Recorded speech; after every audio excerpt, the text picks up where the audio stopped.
आज के इस नए एक्सप्लेनर में आर्टिफिशियल इंटेलिजेंस को देखने का हमारा पूरा नजरिया बिल्कुल बदलने वाला है। सीरियसली, भविष्य के चमत्कार या उन घिसी-पिटी साई-फाई बातों को थोड़ा साइड में रखते हैं। आज सीधे एक स्टेप बाय स्टेप गाइड पर बात होगी, एक ऐसी गाइड जो बताएगी कि कैसे इस टेक्नोलॉजी का यूज करके हम सब अपनी पर्सनल प्रोडक्टिविटी को बिल्कुल नए सिरे से रीबिल्ड कर सकते हैं। ये चर्चा सिर्फ हवाई थियरी नहीं है, बल्कि हमारे रोजमर्रा के काम करने के तरीकों को अपग्रेड करने का एक प्रैक्टिकल अप्रोच है। तो चलिए सीधे मुद्दे पर आते हैं और इस अदृश्य दुनिया के राज खोलते हैं। हर तरफ एक ही शोर सुनाई देता है, राइट, कि एआई एक रोबोट ब्रेन है जो सबकी नौकरियां छीन लेगा। न्यूज़ चैनल से लेकर सोशल मीडिया तक इस डर को बिल्कुल ऐसे बेचा गया है जैसे कल ही कोई मशीन हमारी जगह ले लेगी। एक्चुअली हॉलीवुड ने टर्मिनेटर जैसी मूवी से ये डर दिखाकर थोड़ा ज्यादा ही नुकसान कर दिया है। ऐसा लगता है कि एक दिन अचानक एक ऐसी मशीन आएगी जो पूरी तरह खुद सोचेगी और सारा काम अकेले कर लेगी। लेकिन सच्चाई इस हॉलीवुड स्क्रिप्ट से बहुत अलग है, और अगर सच में प्रोडक्टिविटी बढ़ानी है तो सबसे पहले इस रोबोट वाले भ्रम को तोड़ना होगा। Okay, let's dive into this. क्या हो अगर अब तक आर्टिफिशियल इंटेलिजेंस के बारे में जो कुछ भी सुनने को मिला है वो सब सिर्फ एक बहुत ही शानदार मार्केटिंग स्टोरी हो? बड़ी टेक कंपनियों को बहुत अच्छे से पता है कि थोड़ा सा डर और थोड़ा सा जादू मिलाकर बेचने से अटेंशन जल्दी मिलता है, और यही हमारी गाइड का सबसे पहला कदम है। Step 1, the mindset shift.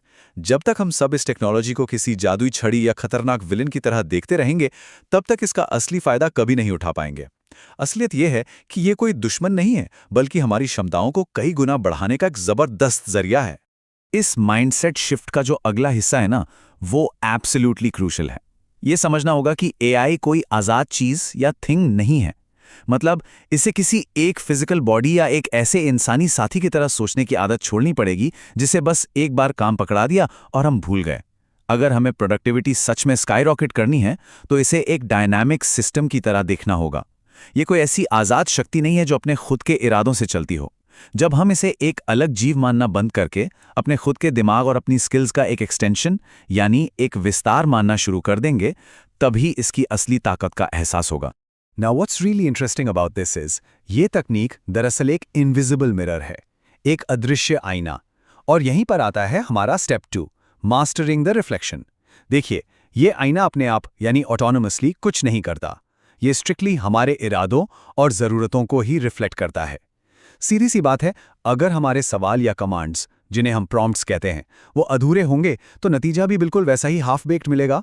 High productivity तभी मिलती है जब हमारे इंटेंशंस क्रिस्टल क्लियर हों। जो डेटा, जो विचार हम इस आईने के सामने रखेंगे, ये बिल्कुल वही छवि वापस दिखाएगा, बस कई गुना तेजी और बेहतर ढंग से। इंसानी इतिहास का ये जो ट्रांजिशन है ना, ये लिटरली माइंड ब्लोइंग है। और यही है step 3, moving from command to prediction. एक बार पुराने टूल्स के बारे में सोचिए। एक नॉर्मल एक्सेल शीट तब तक 1 इंच नहीं हिलती जब तक उसमें कोई स्पेसिफिक फॉर्मूला न लगाया जाए। उनका काम सिर्फ दिए गए कमांड्स का ब्लाइंडली पालन करना था। लेकिन ये नया आईना, ये बिल्कुल अलग लेवल पर है। इसमें प्रिडिक्ट करने की क्षमता है। ये पहले से अनुमान लगा लेता है कि अगला डेटा पॉइंट क्या होगा या किसी लंबे ईमेल का अगला सेंटेंस क्या होना चाहिए। इस प्रिडिक्शन की पावर का सही यूज करके घंटों का काम लिटरली मिनटों में निपटाया जा सकता है। तो चलिए अब आते हैं आखिरी और सबसे इंपॉर्टेंट पॉइंट पर। Step 4, rebuilding the workflow. इस पूरे एक्सप्लेनर का मकसद सिर्फ इस तकनीक को समझना नहीं है, बल्कि इस टूल का यूज करके रोजमर्रा के काम को पूरी तरह से ट्रांसफॉर्म करना है। जस्ट इमेजिन, एक प्रिडिक्टिव मिरर के साथ एक आम दिन कैसा दिखेगा। मिनटों में लंबी ईमेल्स के ड्राफ्ट्स ऑटोमैटिकली तैयार हो रहे हैं, घंटों की ब्रेनस्टॉर्मिंग बस कुछ सेकंड्स का खेल बन गई है, और कॉम्प्लेक्स डेटा बिना किसी मैनुअल मेहनत के खुद कैटेगराइज हो रहा है। ये टूल एक ऐसी शक्तिशाली असिस्टेंट की तरह काम करता है जो हर एक टास्क को फास्ट और ईजी बना देता है। यही तो है असली रीबिल्डिंग। अंत में एक ऐसा सवाल है जो इस पूरी स्टेप बाय स्टेप गाइड को परफेक्टली एक साथ जोड़ता है। अब जब हमारे पास एक ऐसा अदृश्य आईना मौजूद है जो क्षमताओं को कई गुना बढ़ा सकता है, तो सवाल ये नहीं बचता कि ये तकनीक क्या कर सकती है।